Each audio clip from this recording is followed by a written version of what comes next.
Well, hello, and welcome to Women of Color, Money and Legacy, where I talk money matters. I share strategies to empower us to become financially literate in terms of managing our money wisely, building generational wealth, financial freedom, and creating a lasting legacy. It's a journey of learning and growing together. And if you enjoy this video, please like, share, comment, and subscribe.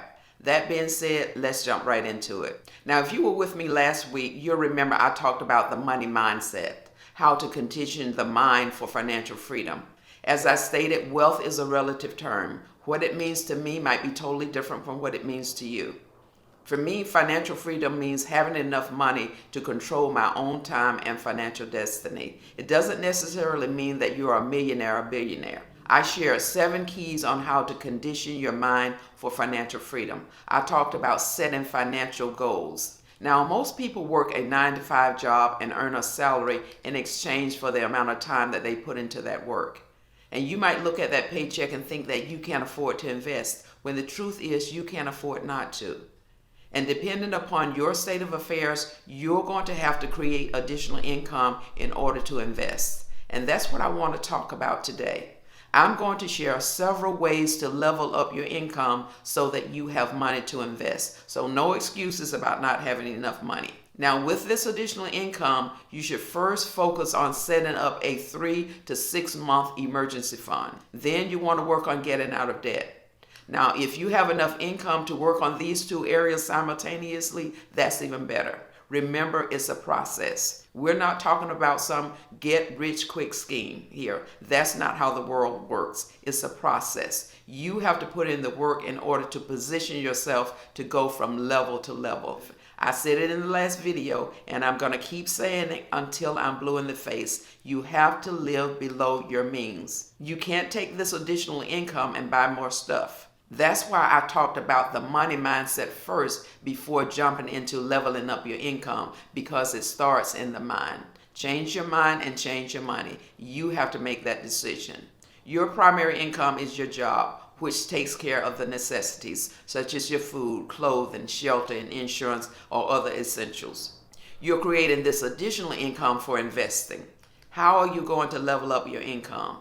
Well, unless you get a significant raise from your current job or find another job paying you significantly more money, you'll need to get a part-time job or a side hustle. So let's explore some options. Now, you can get a part-time job as a food delivery driver for DoorDash or Uber Eats. There are also a lot of women who are Uber and Lyft drivers. You just have to be smart and protect yourself. Side hustles are great because sometimes your side hustle can evolve into a full-time business depending upon the amount of value attached to it.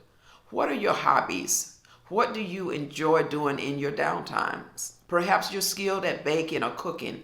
I recently saw a woman in a pickup truck and one of those large barrel-like barbecue pits attached. She was camped out at the grocery store parking lot at Kroger. Now, how about that for a hustle?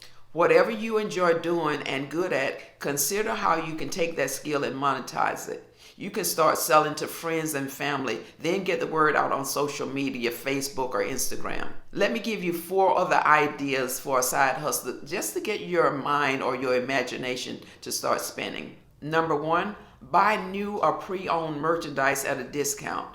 Mark it up and resell it on the internet. I once had a side hustle selling handbag hangers.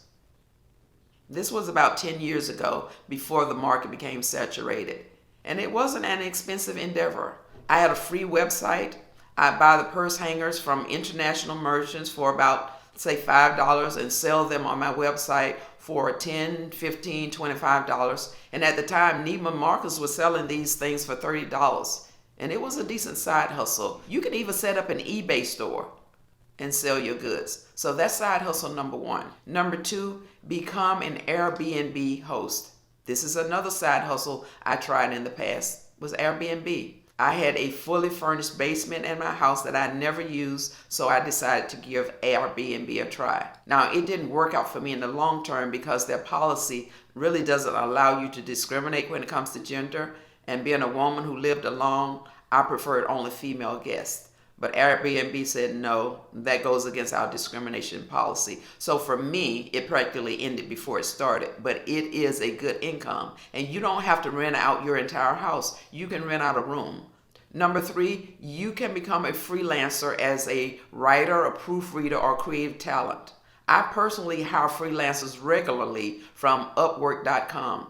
I've hired freelancers who do proofreading for me when I was editing my books. I usually have freelancers for technical things that I'm not good at, such as website issues or my YouTube channel.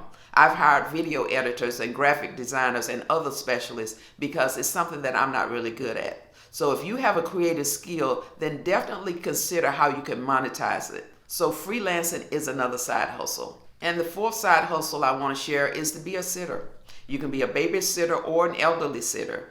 There are caregiving opportunities in assisted living facilities, home care for the elderly on a part-time basis, and there are even people who hire pet sitters. And if you're a pet lover, this would be a great side hustle, okay? So that's the last side hustle I'll share. And these are just a drop in the bucket. There are dozens more. I just want to give you something to think about in terms of ways to monetize your skills and hobbies in order to level up your income.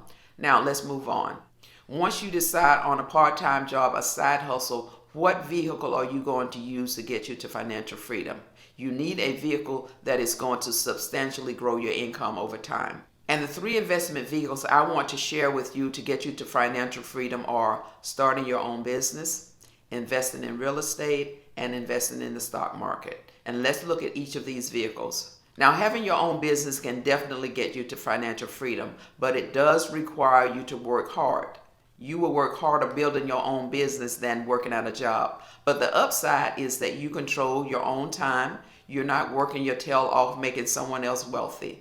And when you're passionate about what you're doing, it doesn't feel like work because you enjoy what you're doing and it gives you a sense of purpose, knowing that you're adding value into the lives of others. And the great thing about owning a business is that you can scale that business. That is, grow it to a point where you decide to sell it, make a nice profit, and then move on to something else you enjoy. So owning your own business is a great investment. Another vehicle that will get you to financial freedom is real estate. My family and I are real estate investors. My siblings own several rental properties. When my mother passed away in 2009, we didn't sell her house. We rent it out to this very day. Rental property is a great passive income. Real estate is an asset that appreciates in value. Now, it's not a get-rich-quick undertaking, but you can build wealth over time with real estate. Now, let me just say this. For the average real estate investor, the current real estate market, in my opinion, may not be the best time to buy rental property. It's a seller's market right now. But if you're holding rental property right now, you're in the catbird seat because home prices have increased substantially over the past 2 years, with the average home price at about $350,000. Right now, there is a higher demand to buy homes than there is available inventory.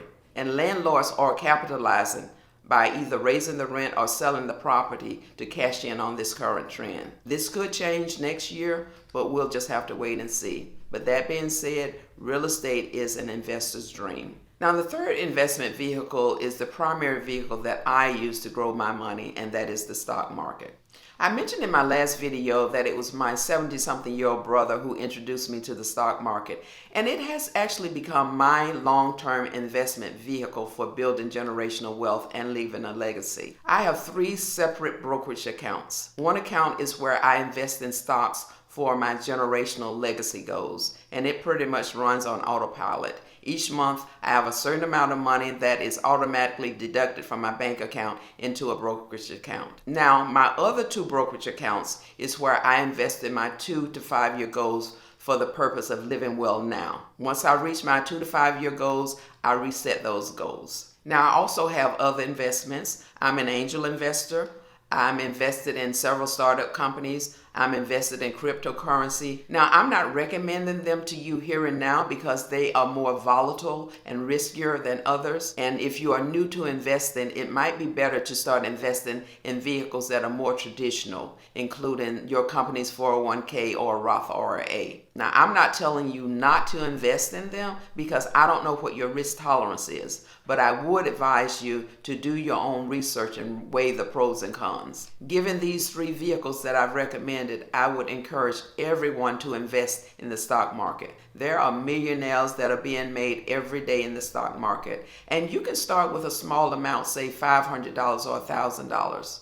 And as a new investor, I would start by investing in an index fund such as the S&P 500 or an EFT such as Vanguard. Now, let me just be clear. I am not a certified financial planner or a financial advisor. I'm just telling you what I did and what I think you should consider as you start investing. The reason I would start with an index fund or an EFT is because these funds include a basket of the largest blue chip companies in the world. You don't have to invest in individual stocks such as Apple, Microsoft, or Amazon. They are all included in the fund.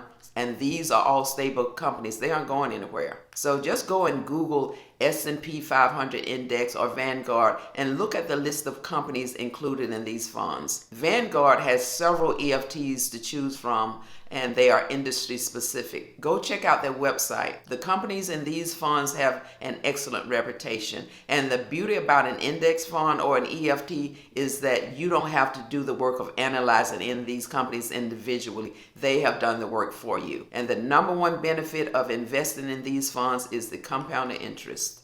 The average yearly return is 8 to 10%. Now, you can't get that kind of return in a mutual fund or a savings account. You're lucky if you get 0.25% in a savings account at a bank. Personally, I'm building wealth on two different tracks. I have a lifestyle investment plan and I have a legacy plan. My lifestyle plan is so that I can live well now, not over yonder in the by and by, but in this lifetime. It's a 2 to 5 year plan. House, car, travel, retirement, you get the picture. Now, I don't have children, but I have family, and my legacy plan is for the future of generations in my family. I keep the plans separately, lifestyle and legacy. Now, let's go deeper. When you decide upon an investment plan, there are 3 targets that you need to set to get to financial freedom. The first target is to set the amount, and you need to be specific. 100,000, 500,000, $1 million, and it needs to make sense. Don't just pull a number out of the air. What is the purpose? That's number one. The second target is to set a target date. Give yourself a specific time frame.